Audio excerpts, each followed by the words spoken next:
Hi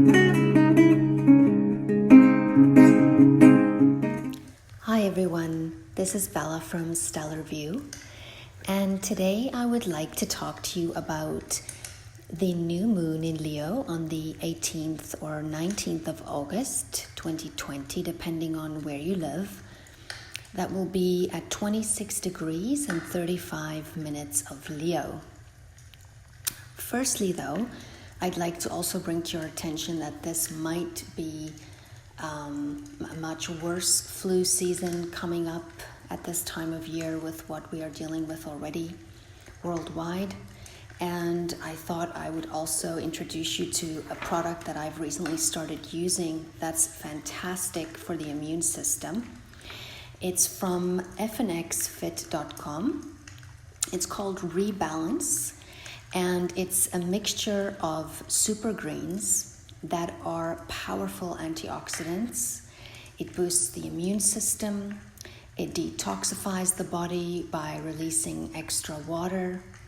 It's very beneficial for people that suffer from ulcerative colitis. It boosts the metabolism. It's really wonderful for a healthy gut. It promotes bone health. It improves skin health. It reduces excess acidity, so it's a good alkalizer for your body. And of course, most disease starts from a body that's not alkali. And it assists in healthy liver function. So many benefits. Go check them out. It's at www.fnxfit.com. I'll put the link in the description box below. And I also have a discount code there if you'd like to try it out. You use 1 teaspoon with some water and it's delicious and so healthy. So let's boost our immune systems this season.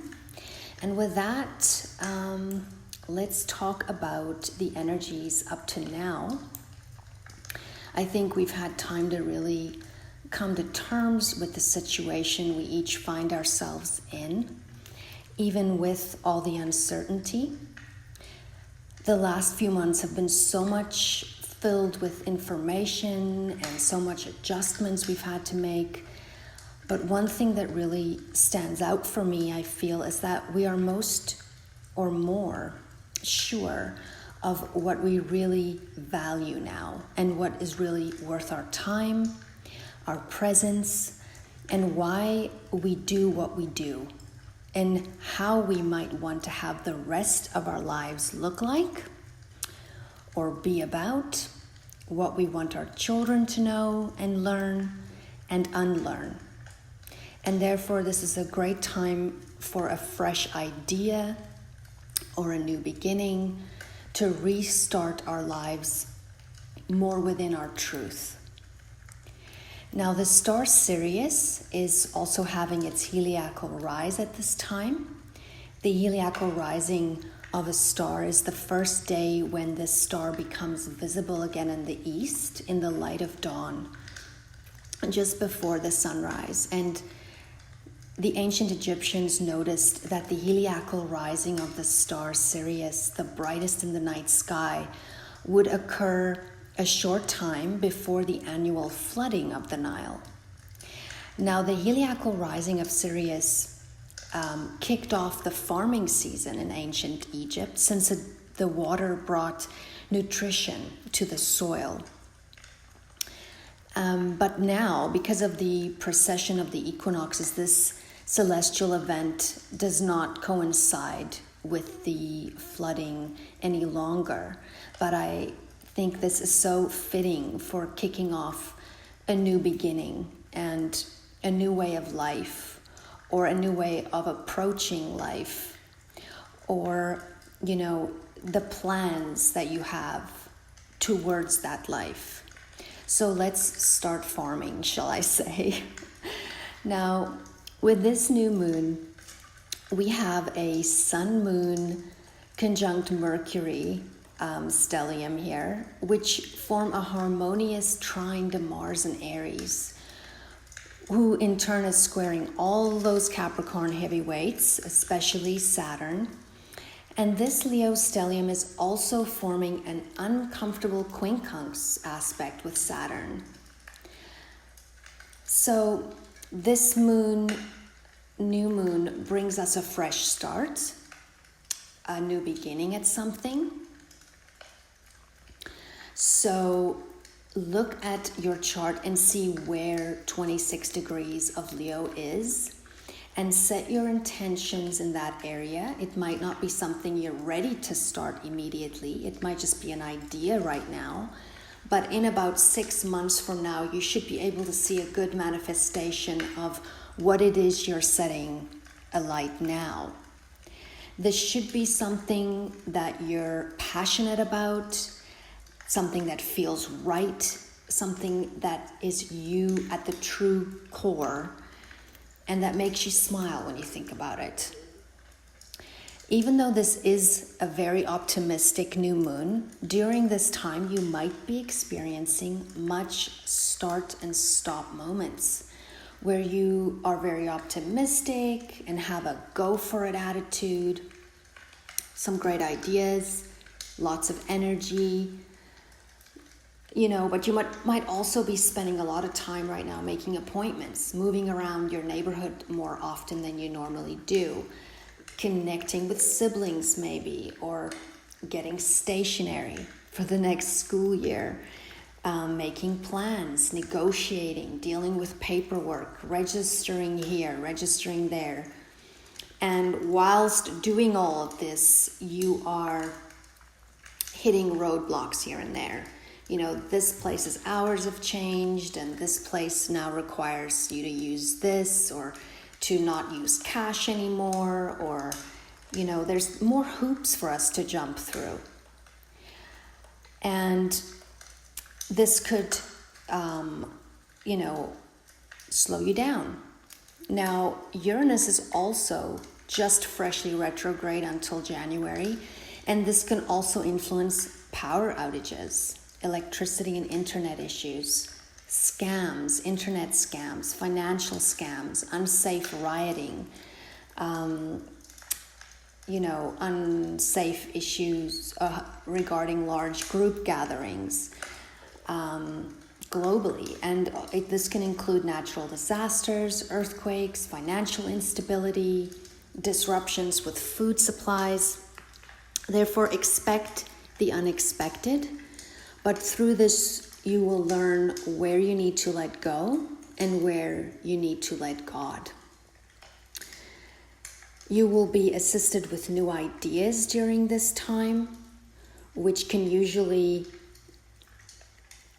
only be accessed through uncomfortable change, to deal with issues in regards to life and sustaining life and living in your truth.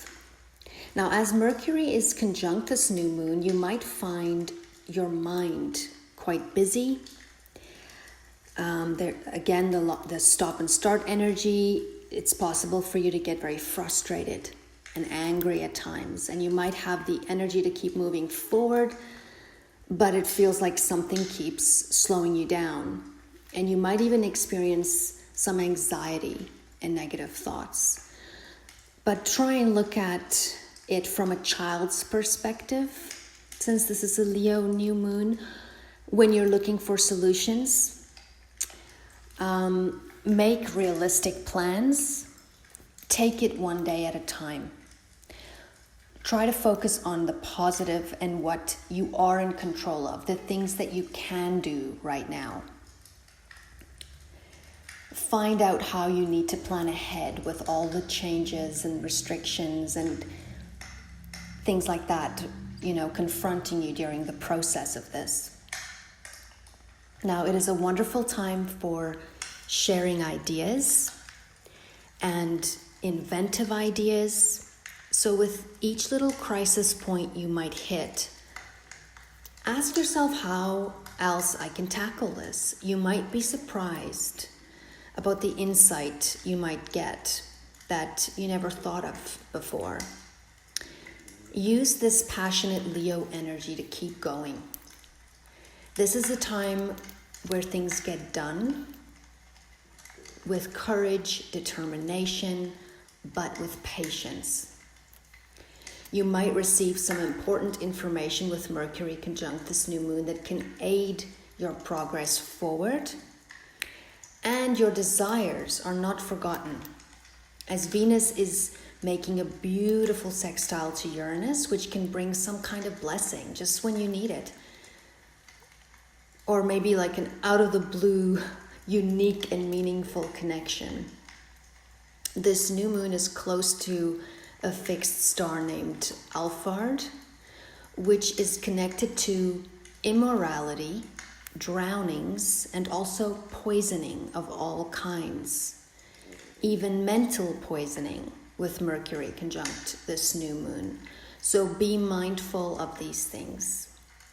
The number 26 of this new moon is also highlighting cooperating with others and harmonizing communications and connections with family and those close to you. If you are experiencing much ups and downs right now in this area, this might assist you in becoming more aware of how your own individual frustrations are affecting those around you. You can use this time to communicate more effectively and straighten out misunderstandings, which will lead to more meaningful connections and support from those around you. This new moon falls in the nakshatra of Magha, the throne, symbolizing honor, prestige, or an expert in a field. Magha also means grand and big. You become an expert at something that you do regularly or repetitively, something you practice over again. So maybe this is a wonderful time to recognize what you are an expert at. And Mercury conjunct this new moon is bringing this to your attention. So take the time to really take care of this seed you are planting, using patience and diligence to overcome obstacles, keeping that Leo flame alive, especially when you feel consumed with darkness at times, as this has the potential to grow into something quite grand and lasting. Remember why you are doing what you are doing. How you handle the obstacles right now will affect the outcome of this new beginning. Will you be remembered for how reckless and selfish you went about achieving goals and gaining victory, whilst maybe destroying meaningful relationships in the process, or for how high-minded, noble, patient, hardworking, and ethical you enter that throne room? I will end with Proverbs 27, verse 19. As water reflects the face, so one's life reflects the heart. Please be kind to one another and take care of your health, take care of each other, and I will see you again.